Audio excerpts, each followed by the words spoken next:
अब आप लोगों को आज जीपी पढ़ना है, जिसमें हम लोग कल एपी बना चुके थे और आज हम लोग जीपी पढ़ने वाले हैं। और जीपी में जो कि कुछ एपी की तरह ही है, ये भी इसमें भी कुछ फर्स्ट टर्म्स होता है, सेकंड टर्म होता है, लास्ट टर्म्स होता है। बस एपी और जीपी में थोड़ा सा अंतर क्या है, इसमें कॉमन डिफरेंस पाया जाता था, इसमें कॉमन रेशियो पाया जाता है। थोड़ा सा हम लोग गिवन देख लेते हैं, जिसकी सहायता से हम लोग या हल से लोग बना पाएंगे। तो देखते हैं। तो हम लोग जीपी के लिए सबसे पहला कुछ जान लेते हैं। देखिए फर्स्ट टर्म इसमें हो जाएगा, फर्स्ट टर्म होगा इस पे भी सेम A1 और A कहलाएगा। इस पे भी सेकेंड टर्म,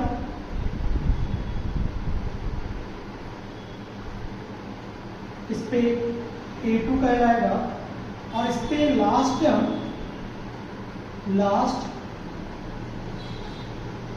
उसमें AP कहलाता था।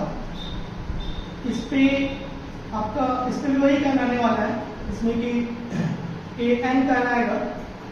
ठीक है, ये तीन टर्म हो गया। इसमें कॉमन डिफरेंस की जगह पे कॉमन रेशियो आ जाएगा, कॉमन रेशियो आ जाएगा।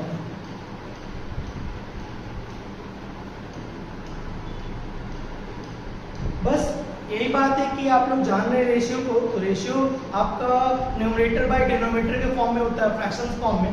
तो इसका फॉर्मूला भी कुछ उसी तरह से हो जाएगा कि R इक्वल टू हो जाएगा A2 डिवाइडेड A1। जैसे कि उसमें डिफरेंस देख रहे थे आप लोग A2 माइनस A1, यहाँ पर रेशियो बन जाएगा A2 डिवाइडेड A1, कुछ इस तरह। उसके बाद हम लोग का जो लास्ट टर्म है उसका फॉर्मूला आता था AN equal to A plus N minus 1 into D। लेकिन यहाँ पर AN का फॉर्मूला थोड़ा चेंज होगा। AN का फॉर्मूला आपका हो जाएगा A R N माइनस 1। यहाँ पे हो जाएगा A इंटू R, A से R मल्टीप्लाई होगा और R पे पावर रहेगा N माइनस 1। तो AN को हम लोग तीन चीज और कहते हैं। AN को हम लोग कहते हैं TN भी कहते हैं और L भी कहते हैं। तो कुछ इस तरह आपको ध्यान रखना पड़ेगा। ये फॉर्मूलाज है, ये फॉर्मूलाज है और ये कुछ टर्म्स है। इसी टर्म से हम लोग जीपी को सॉल्व कर पाएंगे और इसी टर्म से हम लोग जीपी को सॉल्व करेंगे। उसी फॉर्मूलाज के साथ हम लोग अब देखने वाले हैं जीपी को, जो कि टर्म्स मैंने बताया और कुछ फॉर्मूलाज बताया कि जीपी कैसे बनने वाला है। तो हम लोग इसको गिवन के साथ देखने वाले हैं। पहले गिवन देखते हैं। तो हमारे पास दिया गया find the 9 term of the following series 5, 10, 20, 40। इसका मतलब है क्या क्या दिया गया है गिवन में हमारे पास A1 5, A2 10, A3 20 और A4 20। हमारे पास चार टर्म दिया हुआ था A1 5, A2 10, A3 20 और A4 40। हमें निकालनी है 9th टर्म। तो हम लोग 9th टर्म निकालने के लिए A9 निकालने इसलिए हमको क्वेश्चन मार्क दिए हैं। तो सबसे पहले हम इसको रेशियो मालूम करेंगे। तो रेशियो मालूम करने के लिए बच्चों आप लोग को फॉर्मूला था A2 डिवाइडेड A1। A2 हमारे पास है 10 और A1 है 5। A2 डिवाइडेड A1, A2 10 है और A1 5 है। हम इसको कट कर देंगे तो बच जाएगा 2। तो हमारे पास R आ गया है 2। अब हमारे पास A9 निकालनी है। तो A9 का फॉर्मूला है बच्चों A R N minus 1, A into R, R के पावर N माइनस 1। ये आपके पास दिया हुआ है 5, जो कि पुट कर देंगे हम लोग मल्टीप्लाई R आपके पास आ गया है जस्ट 2 और N आपके पास यहाँ देख सकते हैं हम लोग 9 है, तो N भी यहाँ पे 9 हो जाएगा माइनस 1। तो यहाँ पे आ गया 5 इंटू 2 टू द पावर 8।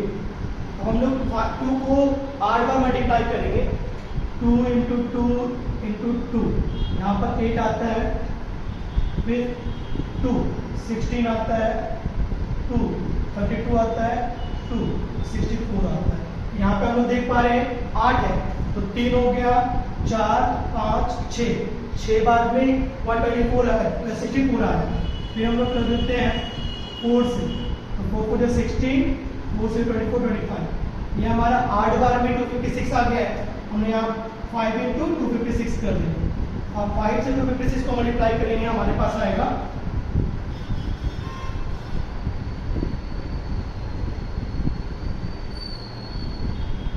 तो ये हमारे पास 1280 जो है आंसर निकल के तैयार हो जाता है। तो कुछ इस तरह हम उसको सॉल्व करेंगे। हम लोग नेक्स्ट वाले को सॉल्व करते हैं।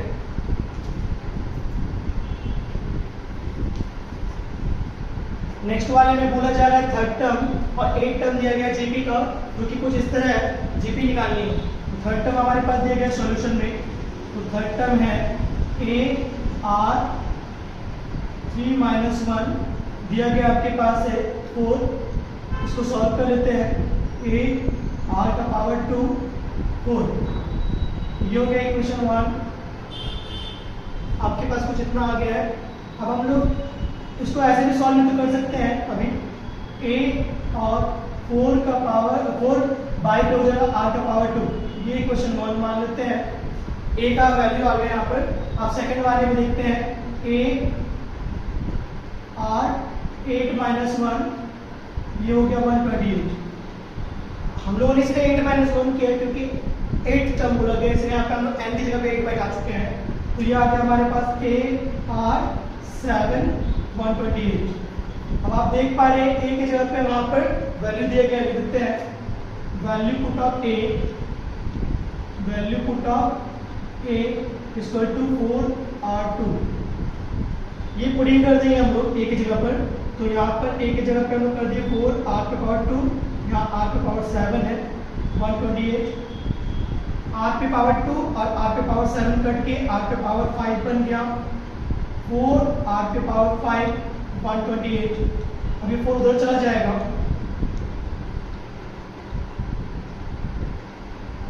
ये आपका आ जा रहा है 4 से 32 बार में R पे पावर 5 और 32 को हम लोग लिख सकते हैं 2 के फॉर्म में।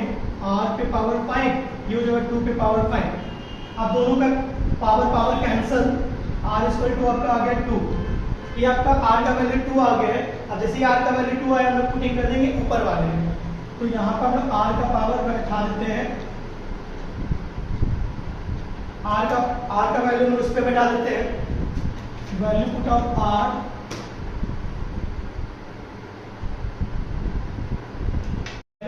R हम लोग कर देते हैं, R का वैल्यू बैठा देते हैं 1 पे। यहाँ लिखते हैं value put of R equal to 2 in equation 1।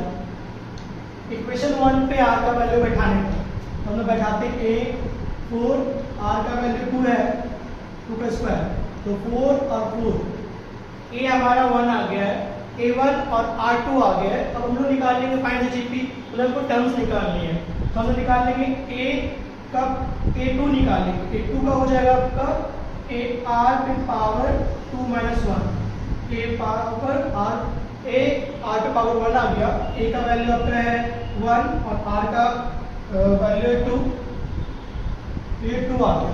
इसी टाइप से हम लोग A3 निकालेंगे। तो ये हो जाएगा R पे 3 - 1, R पे पावर 2, A1 है R का पावर 2 पे 2, ये हो जाएगा आपका 4। तो आपको इसी तरह से मिल गया A1 आ गया आपका 1, A2 आ गया 2 और A3 आ गया 4। इसी टाइप से आपको मिल गया A1 1, A2 2 और A3 4। इसी टाइप से हम जीपी का और टर्म्स भी निकालना है। तो हम लोग अभी तक जीपी का AN टर्म्स बनाए थे। अब एपी की तरह इसमें भी ऐसे टर्म्स होता है जिसे हम लोग कहते हैं सम ऑफ एन टर्म्स। तो इसमें हम लोगों ने फॉर्मूला लिखा है। सम ऑफ एन टर्म्स का 2 फॉर्मूला होता है, इसमें कि दिया गया a इंटू आर पे power n minus 1 r minus 1। ये कंडीशन तब आता है जबकि r कॉमन रेशियो अगर आपका 1 से छोटा हो, तब ये कंडीशन आता है। जब आपका कॉमन रेशियो 1 से बड़ा हो तब ये कंडीशन आता है। मतलब क्या हमें चेक करना पड़ेगा पहले कॉमन रेशियो, और कॉमन रेशियो 2 कंडीशन में आते हैं। कॉमन रेशियो 1 से बड़ा हो, कॉमन रेशियो 1 से छोटा हो, तो दोनों फॉर्मूला को हम लोग टैकल करेंगे। तो इसके अकॉर्डिंग पहले क्वेश्चन दिया गया है जिसको हम देख लेते हैं बनाकर। तो हमारे पास दिए गए A1 10, A2 30 और इस तरह करते करते लास्ट टर्म दीजिएगा हमारे पास an 810। तो हम लोग अभी देख पा रहे हैं ऐसा। तो सबसे पहले हम लोग चेक कर लेते कि हमारा r से बड़ा है या r से छोटा है। तो r equal to a2 divided a1। तो a2 हमारे पास है 30 और a1 है हमारे पास 10 जो कि 3 आ गया। तो ये हम देख पा रहे हैं कि ये कंडीशन हमारा 1 से बड़ा पाया जा रहा है। 1 से हमारा बड़ा पाया जा रहा है r, मतलब कि पहला कंडीशन है r इज ग्रेटर देन 1। तो हम लोग लगाएंगे ये फॉर्मूला को, ठीक है। तो सबसे पहले हम लोग पहले नंबर मालूम कर लेते हैं कि हमारा लास्ट टर्म दिया गया 810। तो an हमारा दिया गया 810। an का फॉर्मूला है बाबू a इंटू r के पावर n-1 810। a की जगह पे हम लोग बैठा देंगे 10, r की जगह पे हम लोग बैठा देंगे 3 n-1 और 810 जो दिया है हमारे पास। अब 10 को हम लोग मल्टीप्लाई तो हम लोग डिवाइड में भेज देंगे 3 पे पावर n-1 और ये 10 इधर गया, हमारे पास आ गया 3 पे पावर n-1 और यहाँ पे आ गया 81। अब हम लोग 81 को एलसीएम लेकर तोड़ देंगे। तो एलसीएम लेते हैं,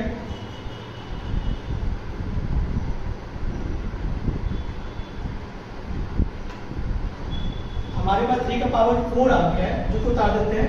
3 का पावर n-1 3 का पावर 4। तो देख पा रहे हैं कि दोनों का बेस सेम है, हम लोग बेस को कट कर देते हैं।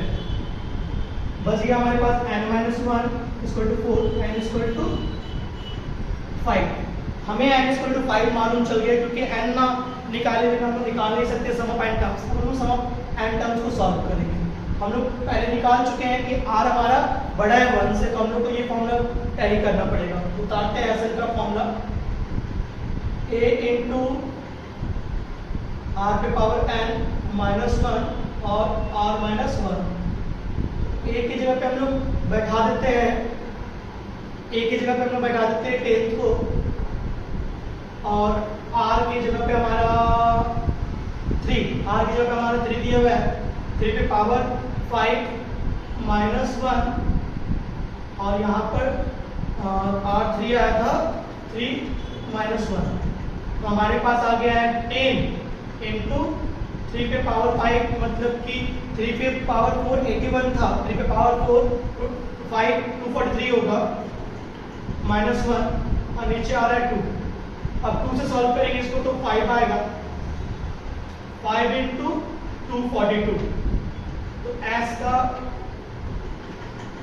अगर आपके पास आ गया S5 इक्वल टू 2 5 इंटू 242 आया। इसको सॉल्व करते हैं मल्टीप्लाई करके 242 इंटू 5 5 2 10 5 4 20 21 2 5 4 10 2 12। हमारे पास ये आंसर आ गया है। S5 हमारे पास आने वाला है 1210। तो कुछ इस तरह से क्वेश्चन को हम लोग सॉल्व करके देख पाएंगे।